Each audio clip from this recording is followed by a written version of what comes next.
안녕하세요. 인문결TV. 저는 여러분들의 이슈피커 애나입니다. 오늘도 이용준 교수님과 함께합니다. 교수님 안녕하세요. 네, 안녕하세요. 저희 지난 시간에 한국전쟁, 6.25 전쟁에 대해서 좀 살펴봤는데 저는 굉장히 눈을 막 뜬 느낌이었어요. 그래요? 네, 그러니까 그동안 이렇게 국내 문제로 좀 갇혀 있다가 시야를 좀 넓힐 수 있는 좋은 계기가 됐던 것 같은데 이번 시간도 기대하겠습니다. 네.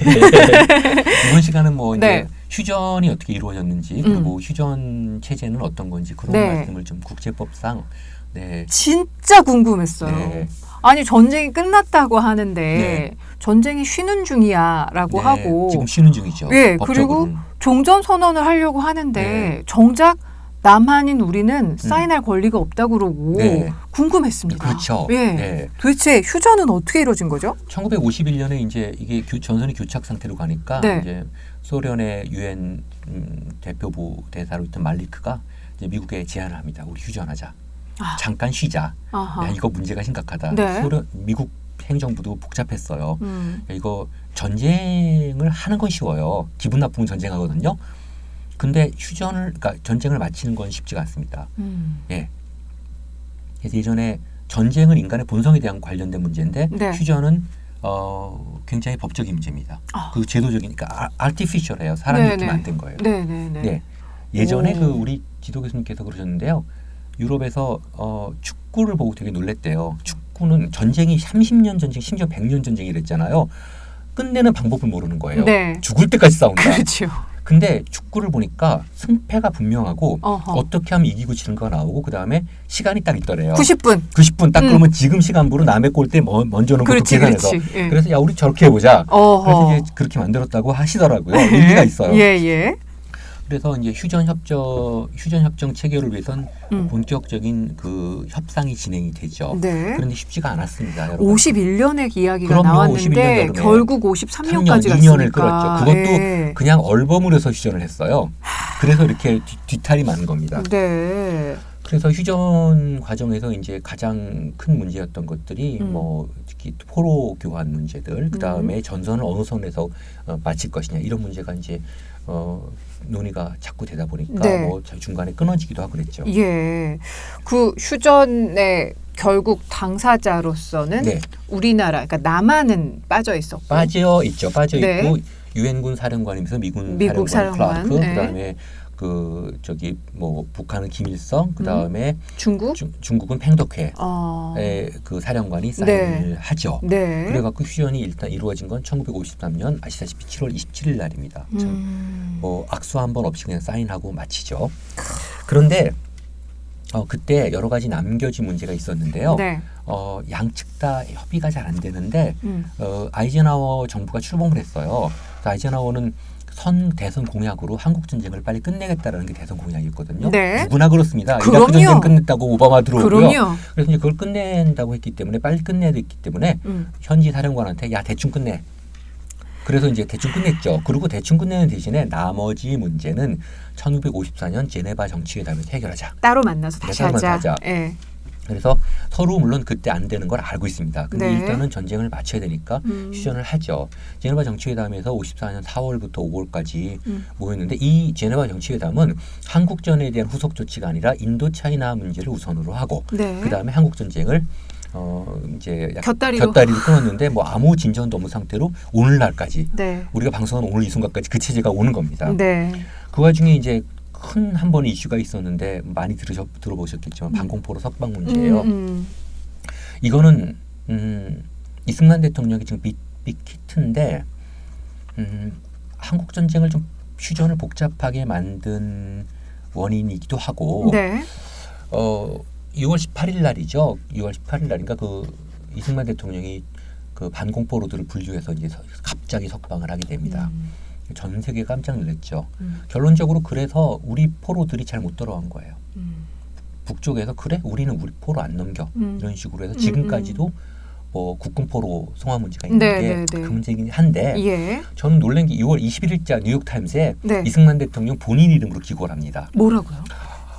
지금 유엔이 한반도의 평화를 위해서 얼마나 미국과 유엔이 악영향을 끼치고 있는 건 전 세계 그 평화를 사랑하는 모든 인민들이 알 것으로 잘 알리라고 생각한다. 네. 그저께 있었던 방공포로 석방은 나의 책임하에 나의 지시에 의해서 이루어진 거다. 문제가 있으면 나를 잡아라. 그리고 잘 보호 중에 있다. 각 지역 요즘 말은 지자체에서. 네네. 네, 그렇게 얘기하고 유엔과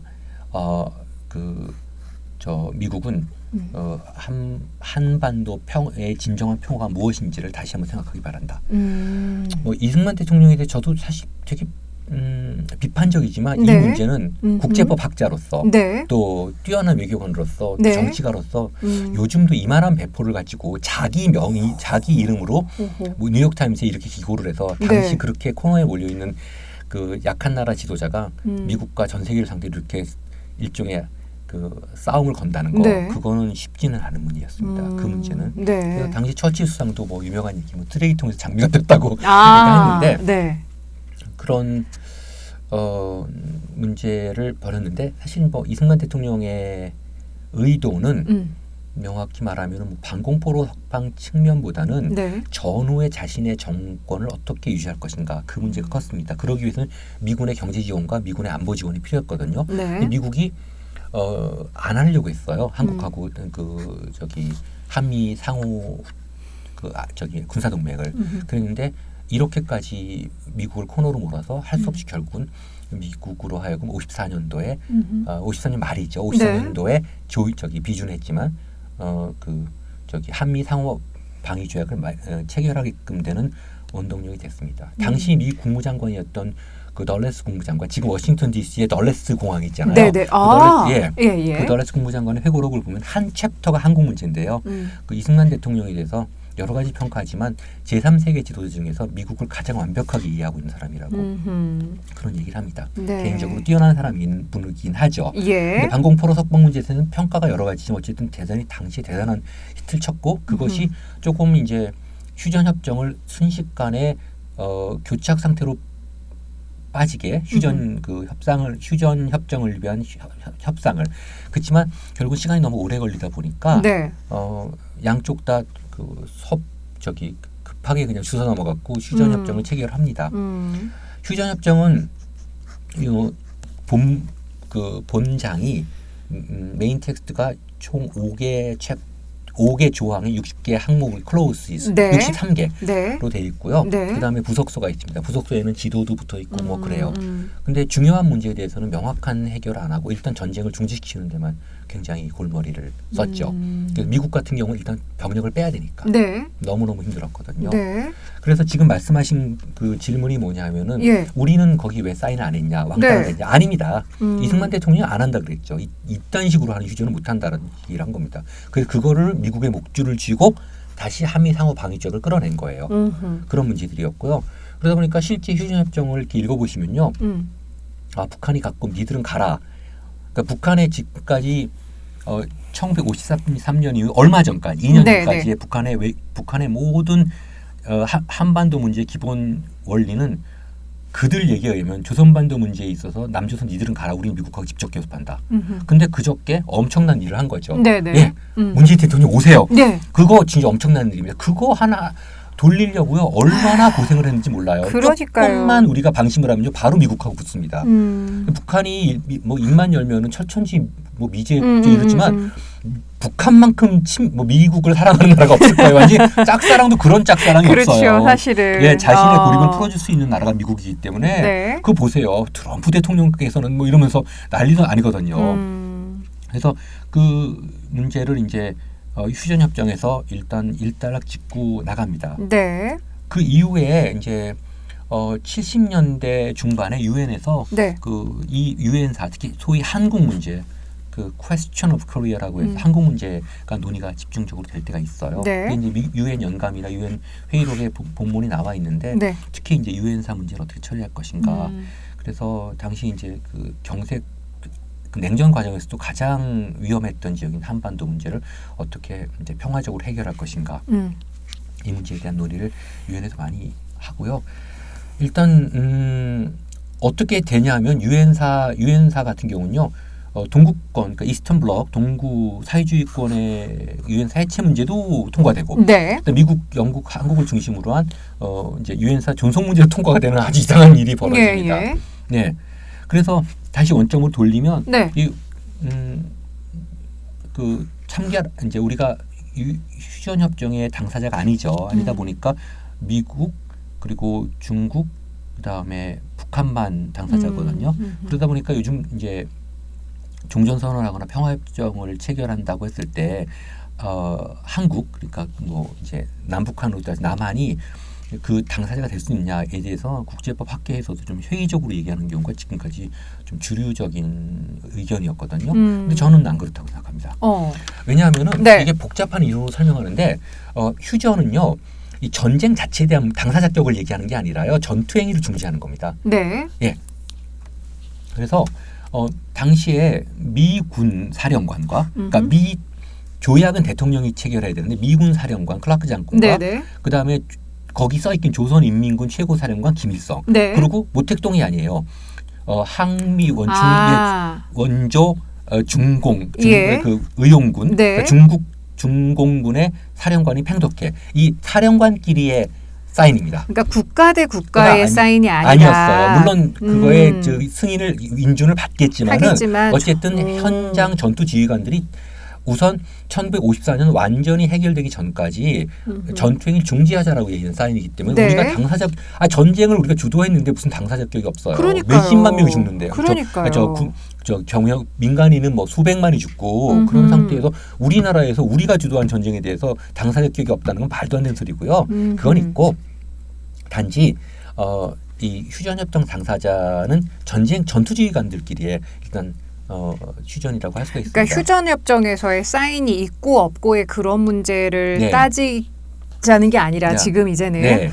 종전 그리고 앞으로 나가서 평화협정이 될 때는 그 전투행위를 넘어서는 국가 대 국가로 사인을 해야 되는 그런 상황에서는 당사국이었던 우리나라 당연히 껴야 되는 거죠. 어떤 사정상 그 전투행위 중지에 우리가 당사자가 아닐 수가 있거든요.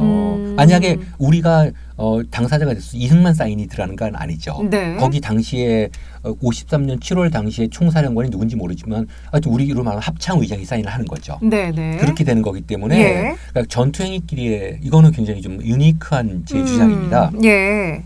그래서 그건 별 문제가 없을 것 같아요. 근데 한국에서 너무 좀 그거를 휴전협정의 당사자와 그 향후 있어야 될 평화협정의 당사자를 너무 연결시키는 것 같습니다. 그렇게 되질 않고요. 네. 또 하나 이 휴전협정 자체, 휴전체제의 특징인데요. 예. 세계에서 이렇게 오래된 휴전이 없습니다. 그러니까요. 휴전은 어떤 일주일, 하루 막 이렇게 하는 거예요. 네. 그런데 이거는 잠깐 하면서 70년을 같이 네, 했으니까 그렇기 때문에 유명한 국제법 학자인 줄리어 스톤 같은 호주 오스트레일리아 사람인데요.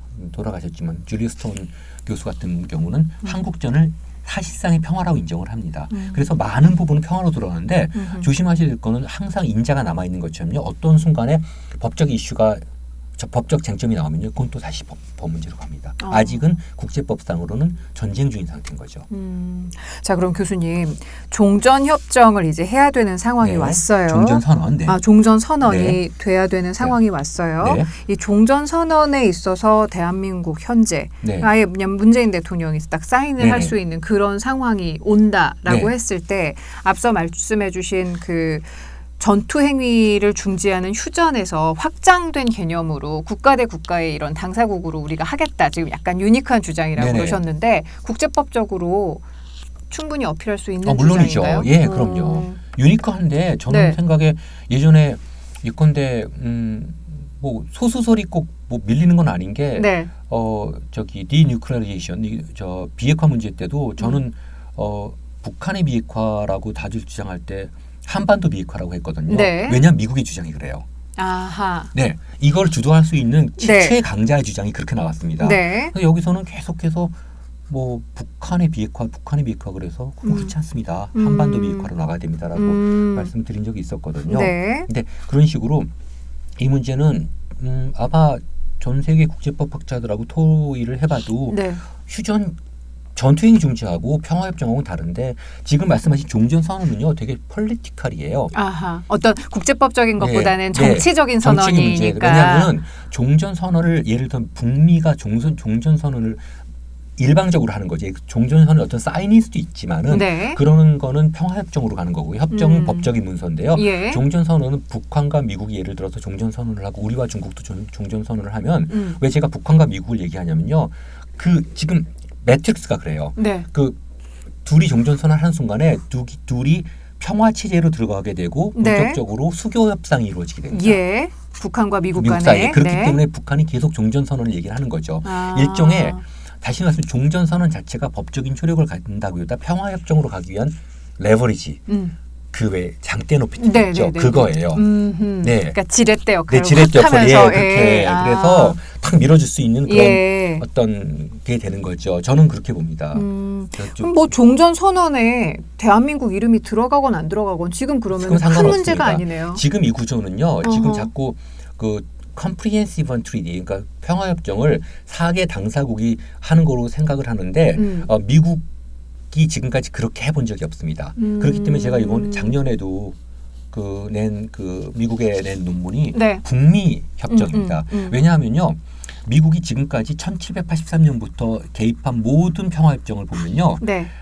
지역 질서를 바꿀 때 들어가요.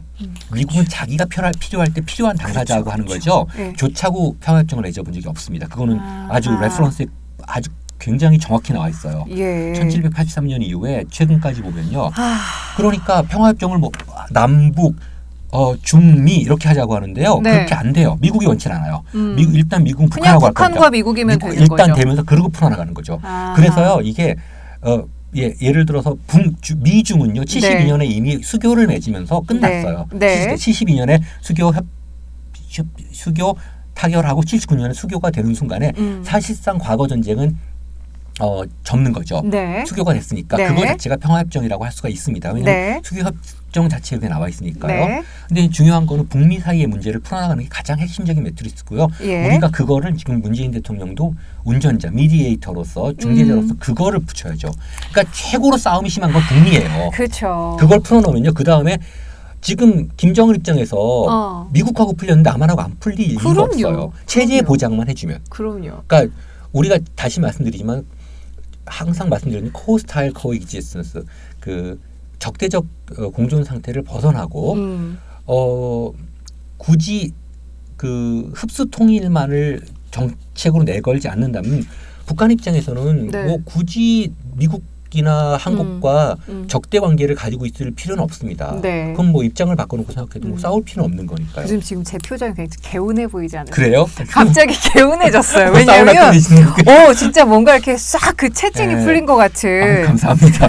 왜냐하면 이제 지난번 남북미 그 판문점에서의 정상들의 만남을 가지고 이제 평가절하하려고 하는 집단이 이야기하는 것들이 우리는 그냥 조연으로 전락했고, 아닙니다.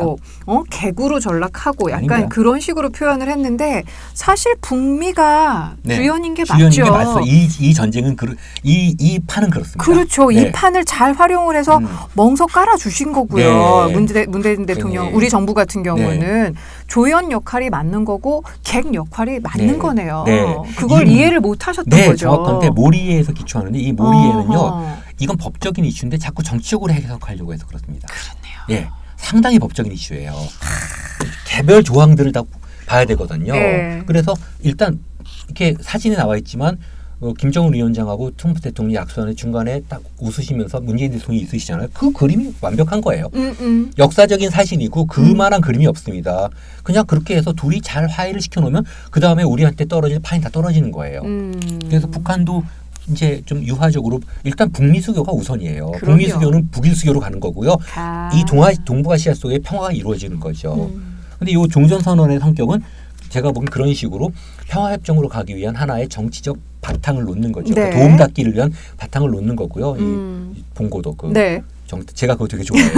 세르게이 부부카시가 우크라이나의 참 제가 되게 그게 없으면 안 돼 있잖아요. 그거를 종전선언으로 하면 북미 간의 평화 교섭으로 본격적으로 들어갈 수가 있습니다. 미국도 그래 나 종전선언 하겠다라고 하면은 네. 법적인 효력은 없지만 일단 정치적으로 들어간 거고 정책 교섭을 통해서 평화협정이 체결되는 거죠. 북미 간 평화협정이 체결되면 네. 그 다음부터는 정말 네. 일사천리. 네, 맞습니다. 그리고 모든 건요 한 번에 이렇게 일괄 타결로 안 돼요. 개별적으로 인권, 평화, 다 이렇게 개별적인 교섭을 해서 자연스럽게 그 밑바닥부터 평화가 이루어지게 만들어야죠. 하루 아침에 뭐 남북, 미, 중 정상들이 모여서 막 울면서 막 이러는 거 아닙니다. 그렇게 우리도 그렇게 하고 싶고 저도 정말 그걸 너무 마음속으로 바라는데 네. 안 되게 돼 있어요. 그러니까 진짜 무슨 뭐 정말 이렇게 어마어마한 고장이 났어도 하나 나사부터 풀어가면서 고치는 것처럼요. 꼬여있는 실 푸는 것처럼. 시간이 걸려요. 근데 지금 그래도 2년 동안에 여기까지 끌고 왔습니다. 네. 휴전협 이후에 처음으로 남북미 정상이 만났고 미국 대통령이 명목상으로는 막 북한 땅을 밟았고 나왔고요. 이런 문제들이 엄청나게 큰 거죠. 많은 진전이 있던 거예요. 그 내용이 어떻건 간에. 저 근데 오늘 정말 개운하게 지금 이해를 한 게 이제 말빨장전했습니다. 만약에 뭐 우리나라 종전협정의 당사국도 못 되고 말이야. 이렇게 맨날 들러리만 서고 네. 들러리 서는 게 맞습니다. 맞습니다. 그리고 들러리를 통해서 주연으로 가는 거예요. 그렇죠. 예. 지금 국제법적으로는 그게 맞습니다. 예, 그러니까 다시 제가 굳이 비유를 하자면요. 네. 무대에다가 배우 들어올리고 문재인 대통령은 총감독, 예술감독이에요. 딱 보고 움직여 이렇게. 조명 여기 조금 어두워. 네, 그러니까 문 대통령이 깔아놓은 대한민국 정부 깔아놓은 그 판대로 움직이고 있는 거예요. 아무리 트럼프가 강해도 여긴 한국이잖아요. 가라는 대로 판문점 갔고 넘어가라는 대로 넘어갔고 그랬잖아요. 저기 트럼프 대통령이 그거 한 건 다른 이유가 있는 건데.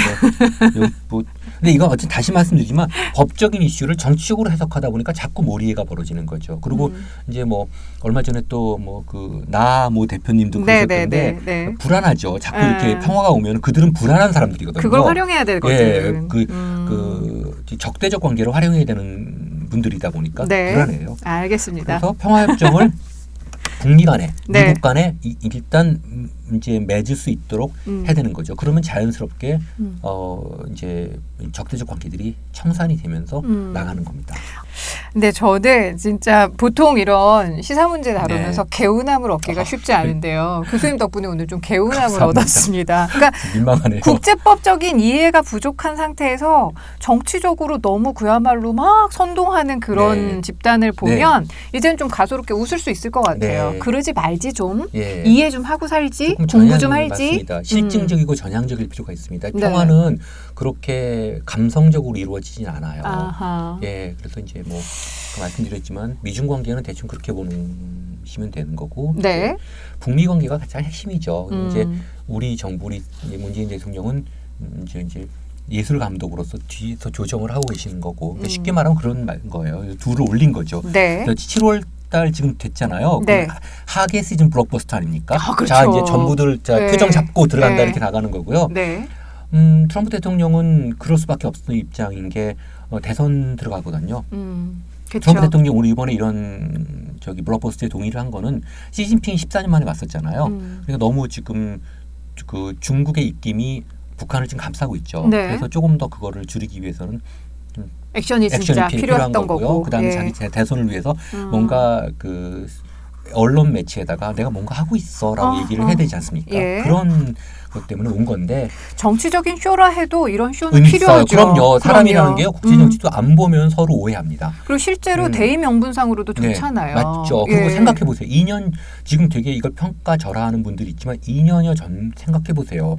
다 망쳐놓고 아니 남북 관계가 전쟁 직전으로 갔는데 어쨌든 지금은 미사일도 안 쏘고 그다음에 핵도 안 하고 계속 만나잖아요. 네네. 그리고 뭐 외신 기자들 만난 문제들에 대해서 막 그것도 막 첨삭을 해갖고 비난을 하는데 그 영변 핵시설의 폐기가 사실 완전한 비핵화로 가는 출발은 될 수가 있죠. 네. 네. 근데 원래 미국 간의 협상은 영변 핵시설에 대한 폐기를 전제로 그거를 딜을 한 건데 갑자기 미국이 플러스 알파를 얘기하니까 북한 입장에서 좀 당황하는 거죠. 근데 이제 하노이로 돌려보면은 그때 미국은 할 생각이 없었던 거예요. 애시당초 할 생각이 없었던 거니까요. 삥이나 뜯자. 그것도 형한테.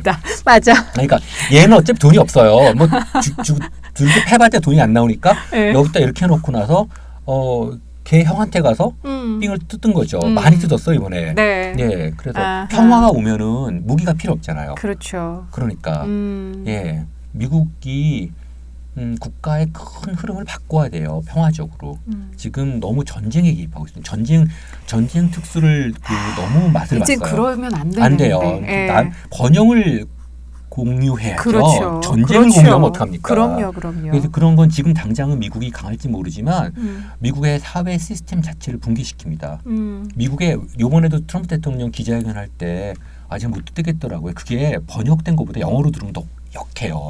그러니까 뭐 greatest military 계속 우리는 강하고 얘기를 하는데 세계 최강국의 지도자가 할 말은 아닌 것 같아요. 그쵸. 좀 겸손해야 되는데 네. 지금 현재는 그런 방식으로 문제를 좀 하고 있습니다. 그래서 그렇게 됐는데 어쨌거나 이렇게 만남을 통해서 종전선언과 평화협정으로의 출발을 가능하면 빨리 해야죠. 네. 우리는 정말 우선 당장 평화가 좀 잠정적으로나마 이루어진 건 북한이 바로 영변에서 핵실험 안 하고 이런 것만 해도 얼마나 무섭습니까? 우리 6차에 걸친 핵실험을 통해서 마지막에는 그 핵실험의 추정치가 파괴력 추정치가 100이 넘었는데 저도 이거 뭐 핵공학자가 안 돼서 모르는데 네네. 히로시마가 한 15 됐거든요. 히로시마의 몇 배예요 이게. 10배 가까이 되니까. 10배, 7배 되지 않습니까? 예. 그러면은 이런 게 터지면 어떻게 되겠어요. 예. 그래서 일단은 이거를 중지시키고 좀 스텝 바이 스텝으로 영변부터 깨고 그다음에 플러스 알파들 깨고 이렇게 해서 하나하나 하고 다음번에 한번 제가 NPT 문제를 말씀을 드리겠지만 쉽지가 않아요. 그게 북한도요. 일단 열면은 쉽지가 않습니다. 그러니까 미국 간에는요. 그러니까 열면은 다시 뭔가를 하기는 쉽지 않다는. 네, 그거는 IAEA가 사찰단이 들어오면요. 우리도 사찰 받거든요.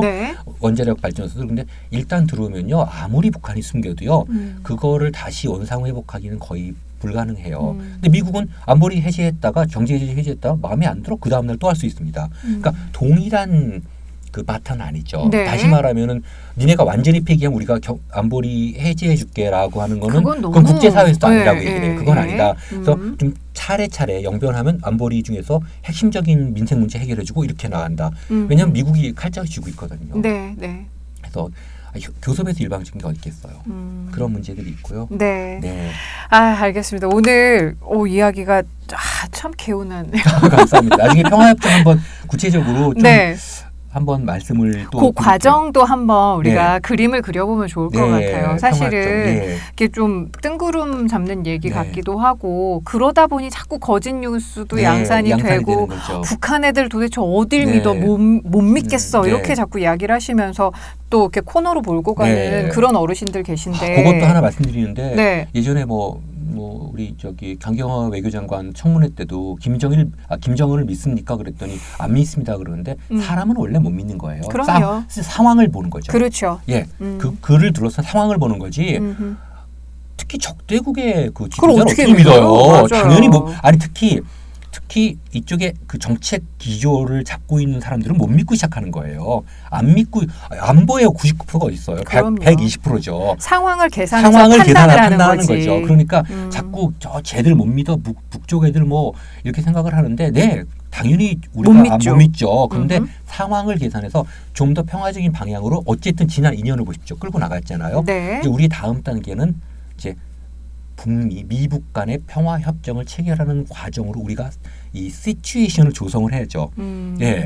조성을 해서 좀 불도 떼주고 좀 잘 좀 해봐라고 어떤 방식으로 나오기 위해서는 우리의 최선의 노력을 다해봐야죠. 그렇게 해야지 향후 이렇게 경제 통합과 좀 더 경제 교류 그리고 이렇게 이제 평화 공존 이 문제로 하루 아침에 통일이 되는 게 아니라 평화 공존 그다음에 경제 공존, 경제 통합, 공동 경제 발전 이런 걸로 해서 어떤 일이 있어도 북한의 붕괴론을 전제로 해서는 이 문제가 풀리질 않습니다. 어째 붕괴 안 돼요. 왜냐하면 중국이 있어서요. 그 동구권 붕괴될 때 종주국인 소련이 붕괴되거든요. 지금 중국이 뭐 힘들다고는 하지만 저 나라가 붕괴되겠습니까? 말도 안. 지난 3,000년간의 역사를 보면요. 금방 붕괴 안 돼요. 한 그래도 150년은 가요. 150년 저희는 이제 사라지고 없는. 그러니까 최소 150년은 가기 때문에 보통 한 300년 가잖아요. 명청 이런 거 보면 그 시스템이 한 300년 가는데 황당하게 무너지는 원나라 같은 나라 보면 뭐 그런데 중국을 뭐 중국이 붕괴됐으면 좋겠다라고 말씀하시는 분들이 있지만 그거 뭐 그럴 뭐 남의 나라 붕괴돼서 가능성도 없고 그럼요. 그렇기 때문에 북한 붕괴론에 기초한 거는 어렵고 그래서 이렇게 보고 한번 이런 일이 다시는 없어야 되니까 평화를 제도화시키고 또 공고화시키는 과정에 우리가 좀 한번 머리를 맞대봐야 되지 않을까 이 정도. 근데 이런 얘기 좀 그런데 역사의 한 복판에 서 있는 것 같아서 흥미진진해요. 너무 뭐 낙관론적으로 이야기를 한다고 생각하시는 분들도 계시겠지만 그게 또 근거 없는 낙관은 아니니까 스텝 바이 스텝 우리가 밟아갈 수 있는 거에 대해서 또 다음 시간에 공부를 하겠습니다. 네, 알겠습니다. 교수님